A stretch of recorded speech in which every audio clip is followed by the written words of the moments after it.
Chapter 1. The silent arrival. The day had been long and gray since we left the airport. Heavy clouds hovered low in the autumn sky, and a soft drizzle clung to the iron gates of the cemetery. I held the bouquet of white hydrangeas I'd grabbed in a hurry that morning, Evelyn's favorite flowers.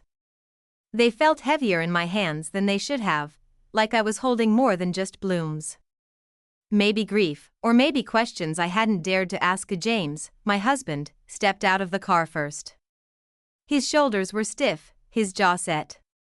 I followed him silently, the sound of gravel crunching beneath our shoes cutting through the quiet. The Greenwood Cemetery stretched out before us, ancient pines towering over worn marble stones. I hadn't been here since the funeral. Not because I didn't care, but because something about that day never sat right with me. Evelyn, his mother, deserved more than what had been said, what had been done. When we reached her headstone, he stopped and turned to me with an unreadable expression. Then, almost under his breath, he whispered, "Don't make a scene." I blinked. My stomach dropped. A scene? Here, at his mother's grave, my first instinct was confusion. My second was anger. Why would he say that to me now, after everything? I bit the inside of my cheek and said nothing. I just kneeled in front of the stone, brushing some dirt from the base, and gently laid the flowers down. The name etched in gold still caught the light, even in this dim weather. Evelyn L., Thomas' beloved mother, fierce friend, keeper of secrets. As I stood back up, I noticed something strange. A cream-colored envelope, slightly weathered from the rain, was tucked behind the flower vase at the base of the stone. My name, Claire, was written on the front, in a familiar slanted cursive. I reached for it instinctively. The envelope wasn't sealed, but the flap was folded neatly. My fingers trembled as I picked it up. I turned to James, who stood stiffly, his eyes fixed on some point behind me. "You knew about this?" I asked, holding the envelope in the air. He hesitated. "She asked me not to say anything. She wanted you to read it when you were ready." "When I was ready, or when you were?" I asked, my voice colder than I intended. He didn't answer. I looked back down at the envelope. It had a faint scent, like old wood, dried perfume, and time itself. In that moment, I realized this letter wasn't just paper. It was a doorway. A doorway into a version of Evelyn I never got to meet, a version of my marriage I may not want to know, and maybe a version of myself I hadn't yet dared to become. So I did the only thing I could. I opened it. Chapter 2. The letter. The paper was thin, lined, and slightly yellowed with age. Her handwriting, elegant, sharp, unmistakable, crawled across the page like she was still alive, still trying to speak from beyond. My fingers were numb, but my eyes devoured every word. "Claire, if you're reading this, I've already been buried, and James has probably told you very little about what truly matters. I need you to know that I never wanted you to be left in the dark." I could feel James behind me, barely breathing. I kept reading. "When you married my son, I saw something in you that reminded me of myself, before the silence, before the sacrifices. You had a fire that our family wasn't ready for. That's why they tried to shut you out." My throat tightened. I didn't know she'd felt that. She had never told me, only offered quiet support at family dinners, always watching, never intruding. "James loves you, but he doesn't understand you. He was raised to protect the appearance of stability, even when it costs someone else their truth. He means well. But you must protect your voice, Claire. That is why I left you something." My hands trembled. I looked up at James, whose expression had changed. He knew what was coming. "I left a safety deposit box in your name." Not his. "The key is inside the blue vase in the guest room closet, the one no one touches. The documents inside are yours. Read them carefully, and one more thing, when they tell you to stay quiet, speak louder. All my love." Evelyn. The silence that followed felt deafening. I folded the letter slowly, pressing it back into the envelope like sealing away a ghost. Then, I turned to James, his eyes searched mine, cautious, conflicted. "She wrote this for me," I said quietly. "She trusted me." "I know," he replied, almost a whisper. "She told me about the box right before she died. I didn't think you'd need it." "You didn't think I'd need it?" I repeated, my voice sharper now. Or you didn't want me to know it existed? He didn't answer. That was answer enough. I stepped back from the grave and held the letter against my chest. The drizzle had stopped, the sky hadn't cleared, but something in me had. This wasn't grief anymore, this was a beginning. Chapter 3. The vase back at the house. The silence between us had grown louder than any argument we could have had. The ride home was filled with it, tight, sharp, weighted. James drove with both hands gripping the wheel like it was the only thing grounding him. I stared out the window, Evelyn's letter still in my lap, my thoughts louder than the engine. When we arrived, I didn't speak. I didn't wait. I walked straight upstairs to the guest room. It was the one space in the house that felt untouched by time, still dressed in floral wallpaper and old lace curtains. I hadn't entered this room since the funeral. It felt sacred somehow, like Evelyn still hovered there. The closet door creaked when I pulled it open. Inside, coats and boxes lined the shelves, untouched, familiar. I scanned quickly until I saw it, the blue porcelain vase with gold trim, hidden behind a stack of photo albums. I reached for it carefully, afraid it might break with the smallest tremble in my fingers. When I turned it over, something inside shifted. A soft clink of metal. I sat on the edge of the bed and slowly pulled out the object, a small velvet pouch. Inside was a brass key, and a note, box number 217, Whitehill Bank, Wilshire Branch. I felt my heart quicken. This was real. She hadn't been vague, or sentimental. She had left something concrete. Something she wanted me to have without James, without questions. I walked downstairs, key and note in hand. James was in the kitchen, pouring himself a drink. The glass clinked against the counter as he noticed me. You found it, he said, eyes locked on the pouch. I did, I replied. My voice was steady, but inside, everything shook. You knew exactly where it was. He didn't deny it. She didn't want you to open it unless, he trailed off, searching for words. Unless what? Unless something happened. Unless you felt you weren't being seen. Or heard. He swallowed hard. Claire, it wasn't about hiding things from you. It was about timing. My mother she was careful. She didn't want you to think you needed a backup plan unless you really did. I shook my head. That was never your decision to make. He looked down, ashamed, and for a brief moment, I saw him, not the man I'd grown distant from, but the boy behind the silence, the son who had always done what he was told, even when it cost him connection. I'm going to the bank tomorrow, I said quietly. I know. A long pause. Do you want me to come with you? He asked. I met his eyes. And for the first time in weeks, I was honest. No. The next morning, the sun broke through the clouds like someone had finally opened a window in the sky. I dressed with purpose, slipped the key into my coat pocket, and drove alone to the Wilshire branch of Whitehill Bank. The building was small and dated, tucked between a bakery and a dry cleaner. Inside, the lobby smelled faintly of old paper and coffee. The woman at the front desk was kind, but raised an eyebrow when I handed her the note. She led me down a narrow hallway lined with small metal doors. Box 217 was in the far corner. When she unlocked the larger security gate, she handed me the box and stepped away, giving me privacy. I sat at the small table in the viewing room, heart pounding, hands unsure. The box was heavier than I expected. Inside, a thick envelope marked confidential, a leather-bound journal, a small black flash drive, a folded document with the title, Property Transfer and Trust Agreement. I opened the journal first. Evelyn's handwriting again, this time raw, personal.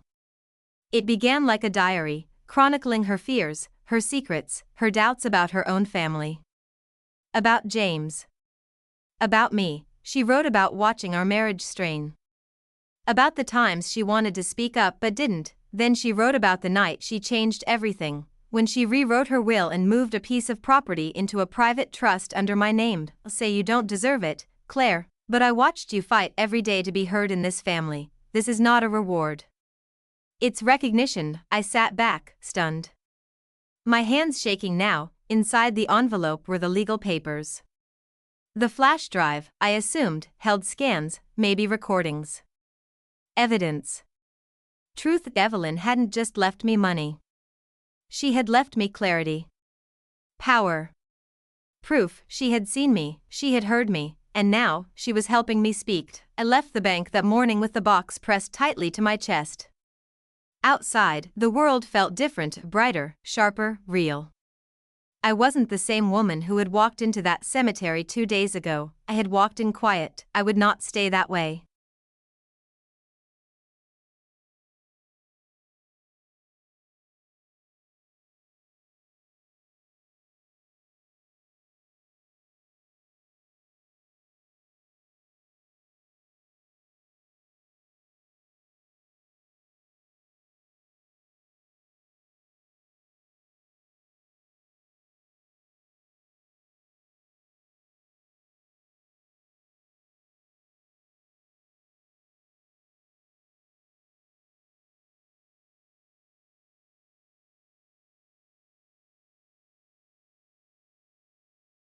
Chapter 4. The confrontation that evening. The house felt too quiet, like it was holding its breath. James was in the living room, reading emails with that usual furrowed brow, pretending nothing had changed.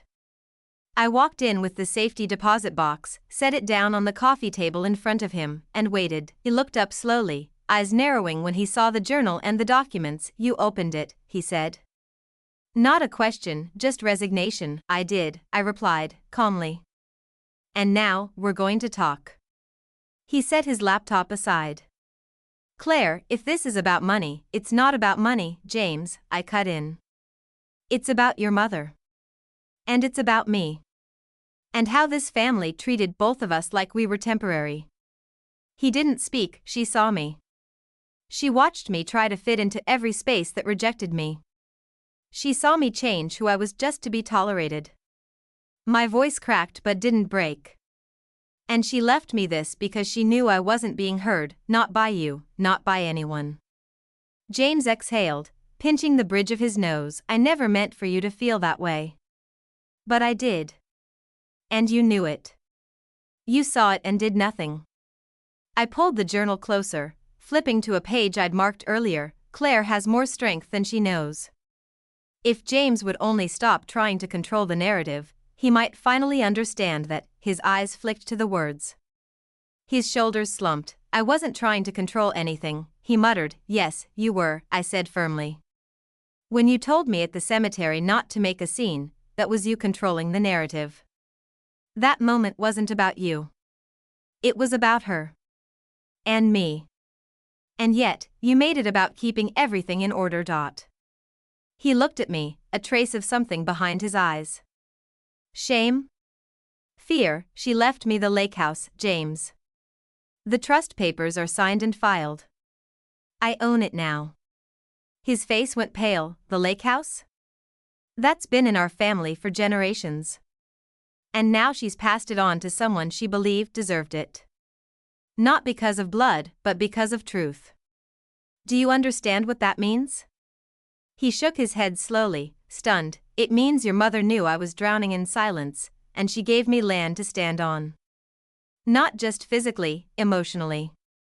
Legally. She gave me space where I didn't have to apologize for existing." He rubbed his face with both hands, sinking deeper into the couch. "What do you want from me?" he finally asked. "I want you to stop pretending this didn't happen. I want you to stop treating me like an outsider in my own life. And if I can't?" His voice was low, raw. I paused. "Then I'll live in that house. Alone if I have to. I'll build something honest there, with or without you." We sat in silence. The weight of everything unsaid hung in the air like fog, and then, for the first time in what felt like years, James looked at me, really looked. "What was in the letter?" he asked softly. I pulled it from the envelope and handed it to him. As he read, I saw tears rim his eyes. When he finished, he set it down, swallowed hard, and said, "She loved you." "I know," I whispered. "I just wish you had, too. Not the version of me you thought you wanted, but the one who was always standing right in front of you." Another silence. This one felt different, heavier. But real, and then he said the words I never expected. "I want to read the journal." That night, we sat on opposite ends of the couch, a blanket between us, as he read the pages his mother had written. He paused often, sometimes nodding, sometimes closing his eyes like the weight of it hurt. I didn't speak. I let him sit with the truth. The same way I had to. When he finished, he didn't say anything for a long time. Then, she trusted you more than she trusted me. I nodded. Because I was honest with her. I haven't been honest with myself, he admitted. I thought I was protecting us by keeping things neat. Polite. Quiet. But real love, I said, is messy. Loud. Uncomfortable. And sometimes, it leaves letters behind because it knows it won't get a chance to say everything out loud. He looked at me then, not as a wife to be managed or silenced, but as someone he might actually lose. I don't want to lose you, Claire. I'm already gone, I replied, gently. But you can walk with me from here, if you're willing to listen. For once. He nodded. Slowly. I want to. For the first time in years, I believed him. Let me know when you're ready for Chapter 5, the final part, where we close the arc with emotional resolution, legacy, and the message Evelyn always meant to deliver.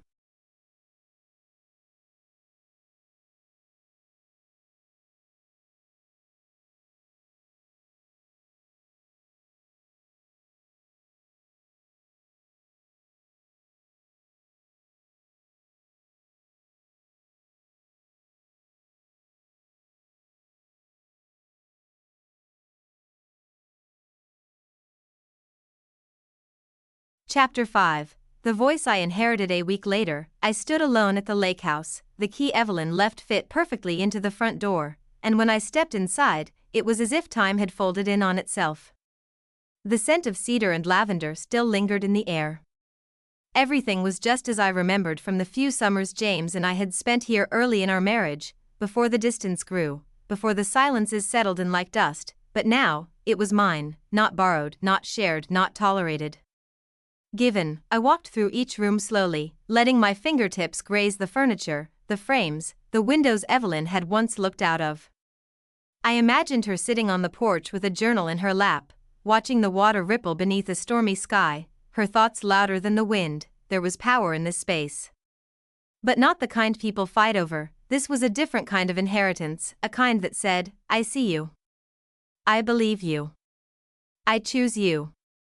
In the living room, I placed her journal on the table, next to a small photo of us, taken years ago during one of those rare, warm afternoons when no one was pretending.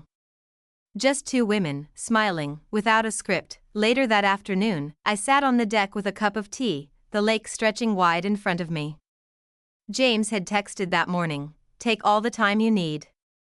I'll be here when you're ready, if you want me to be. It wasn't perfect, but it was honest, and that was a start. I opened the journal again and reread the last page Evelyn had written, dated 3 weeks before she died. If Claire is reading this, it means I did one thing right before I left. I handed my voice to someone who would use it. The women in this family have been quiet for too long. Not anymore. This is not just land. This is legacy. This is permission to stop shrinking. Use it however you need. Burn it down or build something new.